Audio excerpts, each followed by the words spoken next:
Hello students, welcome to my YouTube channel technical Rakesh sir ITI trade finance executive. आज हम discuss करने वाले हैं टॉपिक डिसीजन मेकिंग पार्ट 2। जैसे कि हमने पिछले पार्ट में कुछ डिसीजन मेकिंग के कुछ क्वेश्चन ट्राई किए थे, अब हम उससे नेक्स्ट क्वेश्चन ट्राई करने वाले हैं। So let us start. Decision making में जो हमने बेसिक कंसेप्ट थे वो कुछ हमने पढ़ लिए हैं, जो बाकी के कंसेप्ट हैं वो आज हम पढ़ने वाले हैं। तो let us start the video. आज का हमारा फर्स्ट क्वेश्चन है, the kind of cost that has been occurred in past are also known as unrecorded cost, recorded cost, sunk cost या बंक्ड कोस्ट। तो इसमें जो हमारा राइट आंसर बनने वाला है कि पास्ट कोस्ट, तो इसमें आएगा sunk cost, option C. Next, उसके बाद हम चलते हैं अपने सेकंड क्वेश्चन पे। The factor which are largely consider in making or buying decision is quality of supplier, dependability of supplier, production irrelevancy, both A and B. तो इसमें जो राइट आंसर बनेगा कि मेकिंग और बाइंग डिसीजन में, तो वो आएगा both B, A and B, quality of supplier and dependability of supplier. अब हमारा थर्ड क्वेश्चन है, the third step of decision making process linear predictions, depend prediction, making prediction, independent prediction. तो इसमें हमें डिसीजन मेकिंग प्रोसेस का third step बताना है।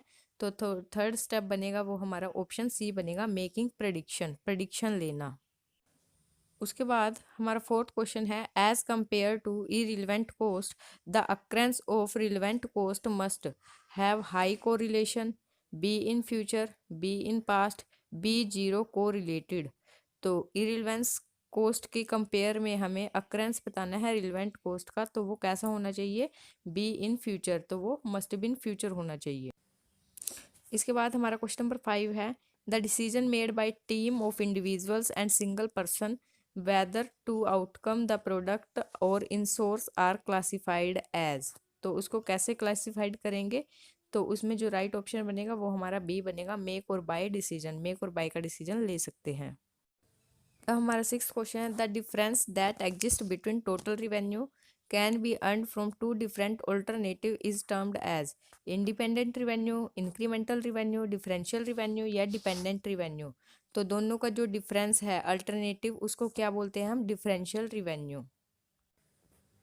Now next question number 7, an example of quantitative factor is employee behaviour at work place, employee satisfaction, employee morale या cost of materials. तो इसमें quantitative बताना है, नंबर की फॉर्म में होना चाहिए। तो इसमें जो राइट ऑप्शन बनेगा वो बनेगा हमारा option D, cost of materials. अब हमारा क्वेश्चन नंबर 8 आता है, the relevant cost are classified in relevance concept as expected future cost, serial cost, parallel cost या एबनॉर्मल कोस्ट। तो रिलेवेंट कोस्ट को आगे क्लासिफाइड करना है रिलेवेंस कंसेप्ट में, तो उसमें आएगा हमारा option A, expected future cost, it's right answer. तो हमारा क्वेश्चन नंबर 9 आता है। क्वेश्चन नंबर 9 है, the financial factor measured in numerical term having some monetary value are consider as qualitative factor, quantitative factor, expected factor या recorded factors. तो इसमें students right answer बनेगा हमारा option B, quantitative factors.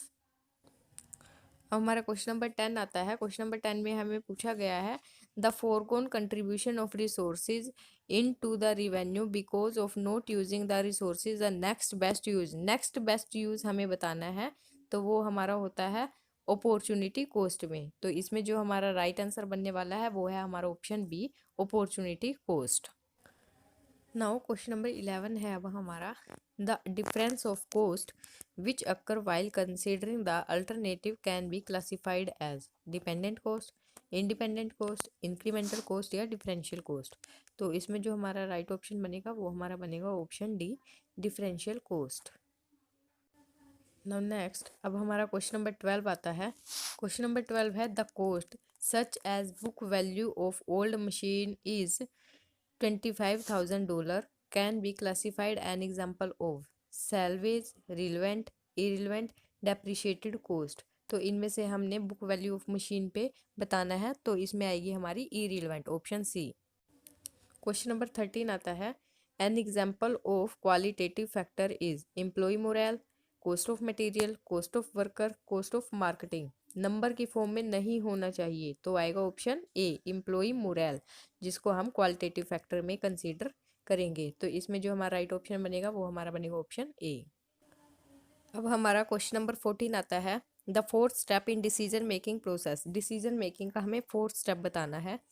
Linear correlation, making decision, implement decision या evaluate performance. तो इसमें जो right option बनेगा वो है हमारा option B making decision, decision लेना जो डिसीजन मेकिंग प्रोसेस का फोर्थ स्टेप होता है। तो option B is right answer. अब हमारा क्वेश्चन नंबर 15 है, the formal method of making choice considering help of quantitative and qualitative analysis is classified as quantitative analysis, decision method, qualitative method या linearity. तो formal method बताना है हमें, तो option B right answer है decision method. अब हमारा question number 16 है, the type of outcomes which can never be measured in numerical terms in book of accounts are classified as expected factor, recorded factor, qualitative factors या quantitative factors. तो इसमें जो हमारा right option बनेगा वो है हमारा ऑप्शन सी क्वालिटेटिव फैक्टर्स।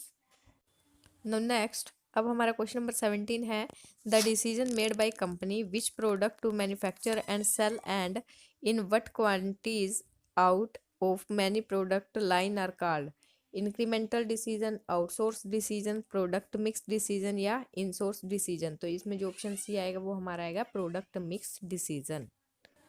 अब हमारा क्वेश्चन नंबर 18 है, द प्रोडक्शन ऑफ गुड्स और services that can be bought from outside supplier is classified as ideal sourcing, sunk sourcing, outsourcing या इनसोर्सिंग। तो इसमें जो हमारा राइट ऑप्शन बनेगा वो हमारा ऑप्शन डी बनेगा इनसोर्सिंग।